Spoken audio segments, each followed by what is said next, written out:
Paz, hermanos, Dios les bendiga. Desde Villa Ballester, partido de General San Martín, estamos transmitiendo la palabra del Señor, un mensaje de salvación y vida eterna.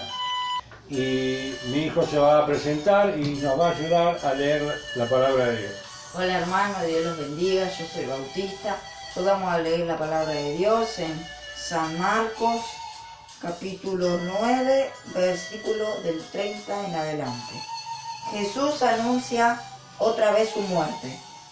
Habiendo salido de allí, caminaron por Galilea, y no quería que nadie lo supiese, porque enseñaba a sus discípulos, y les decía: el Hijo del Hombre será entregado en manos de hombres, y le matarán.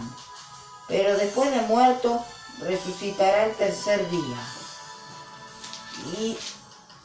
Pero ellos no entendían esta palabra, y tenían miedo de preguntarle.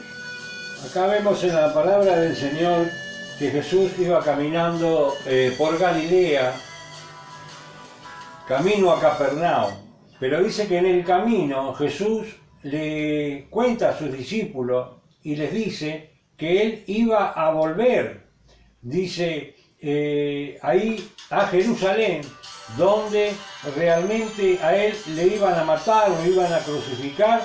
Pero dice la palabra de Dios que al tercer día Él iba a resucitar. Pero los discípulos no habían entendido bien cómo era el reino que Jesús venía a predicar, el reino de los cielos. Muchas veces ellos habían pensado que el reino que Jesús venía a establecer aquí en la tierra era un reino muy parecido o similar al del rey David, que iba a venir con fuerza militar y que iba a derrocar al imperio romano que lo estaba gobernando. Pero lejos de esto, el reino del Señor era un reino espiritual. Y acá nos dice la palabra del Señor que cuando Jesús le advierte que Él iba a ser muerto, los discípulos iban en el camino discutiendo entre ellos quién iba a ser el mayor después de que Jesús ya no estuviera. Y vemos aquí en la palabra del Señor que dice: y llegó a Capernaum, y cuando estuvo en casa les preguntó: ¿qué disputabais? O sea, ¿qué discutíais entre vosotros en el camino? Mas ellos callaron, porque en el camino habían disputado entre sí quién había de ser el mayor. Pero vemos entonces, hermano, aquí en la palabra del Señor, estos discípulos no habían entendido lo que Jesús durante casi 3 años les estuvo predicando.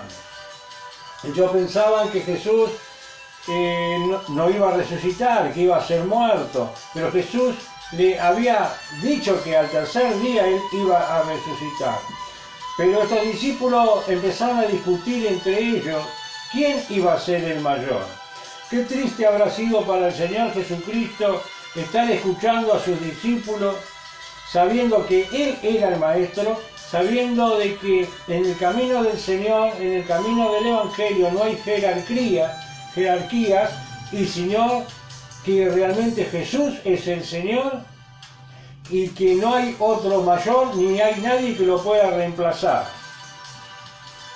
Por eso el Señor les dice, entonces Él se sentó y llamó a los 12 y les dijo: si alguno quiere ser el primero, será el último de todos y el servidor de todos. Y tomó a un niño y lo puso en medio de ellos, y tomándolo en sus brazos les dijo: el que reciba en mi nombre a un niño como este, me recibe a mí. Y el que a mí me recibe, no me recibe a mí, sino al que me envió. Fíjese que acá el Señor le dice, llamó a sus discípulos y le dijo que el que quiere ser el primero será el servidor de todos. Acá nos enseña la palabra del Señor que hay un solo Señor, hay un solo Salvador, que no se puede reemplazar como se reemplaza a un rey del mundo, porque Jesucristo es Señor de señores, Rey de reyes, Príncipe de paz. Y el señorío y el reino que Jesús vino a predicar era el reino de los cielos y no establecer un reino aquí en la tierra, por lo menos en ese momento en que el Señor vino. Y acá estaban los discípulos pensando, ¿quién va a ser el mayor? Y algunos tal vez decían, yo porque fui convertido primero, porque yo conocí primero al Señor. Y otros decían, no, porque yo tengo más fe. Y discutían entre ellos. Pero Jesús les reprendió y les dijo, el que de vosotros quiere ser el primero va a ser vuestro servidor.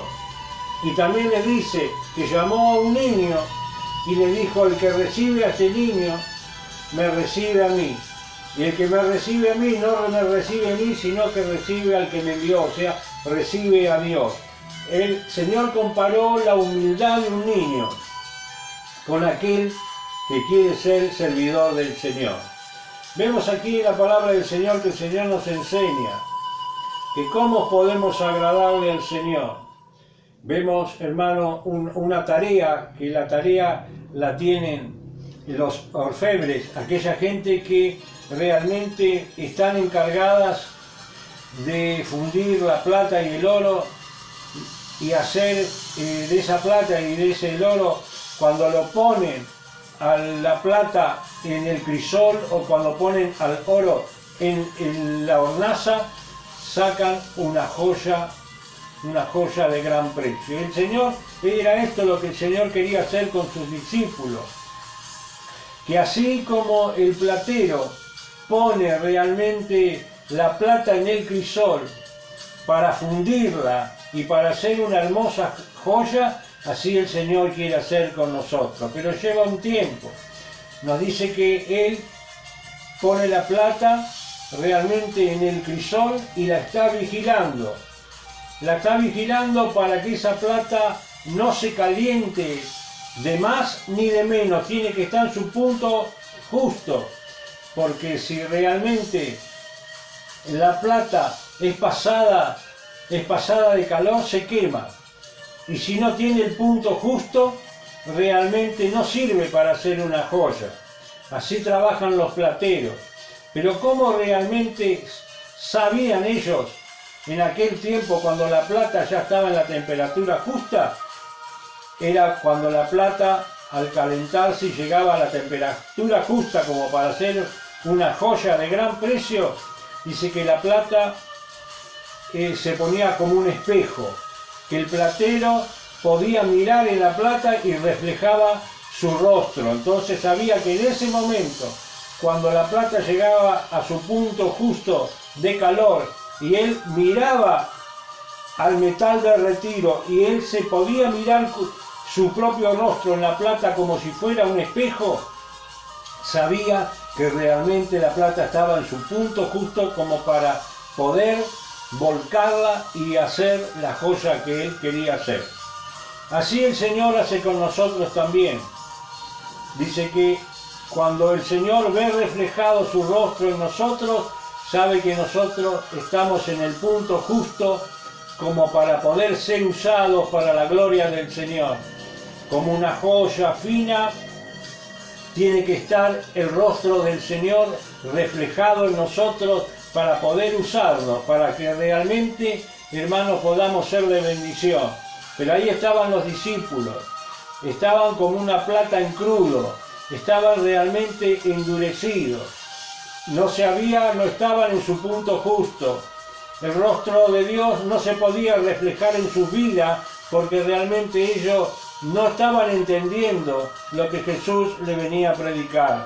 Y cuando se enteraron que Jesús iba a ser crucificado y muerto en Jerusalén, discutían entre ellos para saber quién iba a tomar el puesto del Señor. Pero a Jesús no se le puede poner otra persona que lo pueda reemplazar, porque dice la palabra del Señor que hay un solo mediador o intermediario entre Dios y los hombres, y se llama Jesucristo. Por eso, querido amigo y hermano, yo te quiero invitar a que tú puedas aceptar a Jesucristo en tu corazón como Salvador. Que no hagas como los discípulos que no habían entendido. Que no hagan como estos discípulos que venían discutiendo para saber quién iba a ser el mayor.